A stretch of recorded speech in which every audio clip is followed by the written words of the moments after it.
আসসালামু আলাইকুম সম্মানিত দর্শক শ্রোতা, আশা করছি আল্লাহর অশেষ রহমতে আপনারা ভালো আছেন এবং সুস্থ আছেন। ইউনিক রান্নাঘর কিচেনে আপনাকে স্বাগত জানাচ্ছি। আজকে আপনাদেরকে বাইম মাছের একটি রেসিপি তৈরি করে দেখাবো। আপনারা হয়তো এই রেসিপিটি বাসায় ট্রাই করে থাকবেন, তবে আপনারা যদি আমার দেখানো এই পদ্ধতিতে এই রেসিপিটি ট্রাই করেন তাহলে এর টেস্ট অনেক গুণ বেড়ে যাবে। তো চলুন দেরি না করে আমরা এই রেসিপিটি শুরু করি। আর এই রেসিপিটির জন্য প্রথমে আমি এখানে 5টি শুকনো মরিচ নিয়ে নিয়েছি। এরপর এখানে নিয়ে নিয়েছি 5টি রসুনের কোয়া।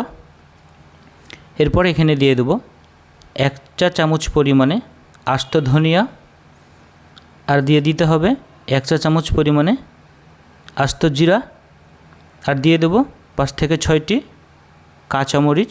আর এগুলোকে সামান্য পরিমাণে পানি দিয়ে আমি 10 থেকে 15 মিনিটের মতো এটাকে রেস্টে রেখে দেব।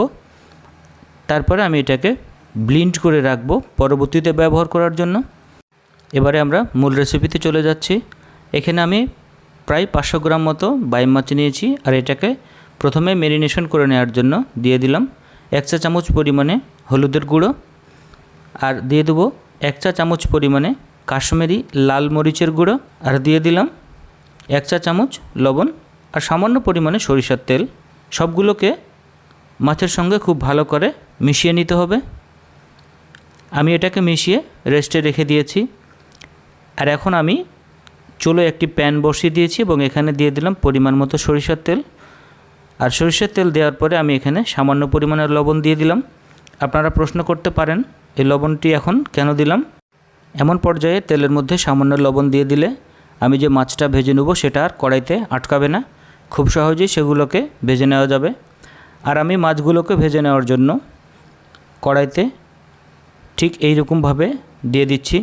খেয়াল রাখবেন যেন একটা মাছ আর একটা মাছের সঙ্গে না লেগে যায়, তাহলে মাছগুলো লেগে যেতে পারে। আমি একই প্রসেসে সবগুলো মাছকে ভেজে নিয়েছি এবং মাছ ভেজে নেওয়ার অবশিষ্ট তেলের সঙ্গে দিয়ে দিলাম 1/2 কাপ পরিমাণে পেঁয়াজ কুচি। আর এগুলোকে আমি চুলার আঁচ মিডিয়াম লো ফ্লেমে রেখে হালকা করে ভেজে নিয়েছি।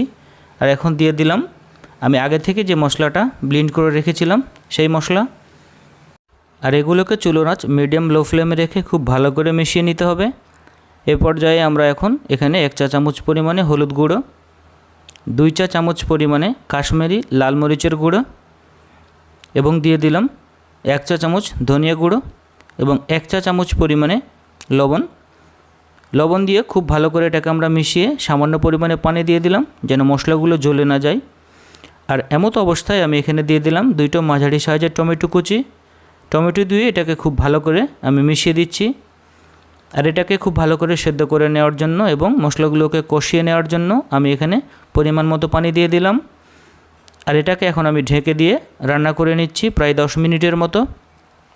10 মিনিট পরে দেখতে পাচ্ছেন এটা খুব ভালোভাবে কষানো হয়ে গিয়েছে। এখন আমি ভেজে রাখা মাছগুলোকে এই মশলার সঙ্গে দিয়ে দিব। আমি সবগুলো মাছকে ঠিক এরকমভাবে দিয়ে এটাকে নেড়ে দিচ্ছি। আর এগুলোকে খুব সাবধানতার সঙ্গে মেশাতে হবে এবং এটাকে আমরা ঢেকে রান্না করে নেব প্রায় 10 মিনিটের জন্য। ফিরে আসছি 10 মিনিট পরে।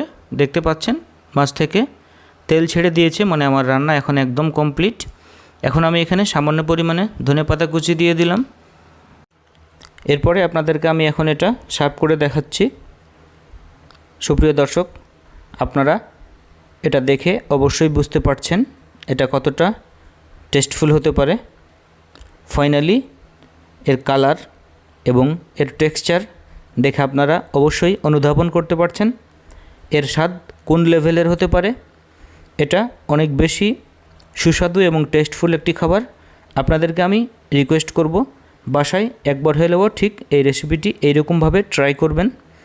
তো আজকে আর কথা না বাড়িয়ে বিদায় নিচ্ছি। দেখা হবে আবারও সামনের সহজ কোনো রেসিপি নিয়ে।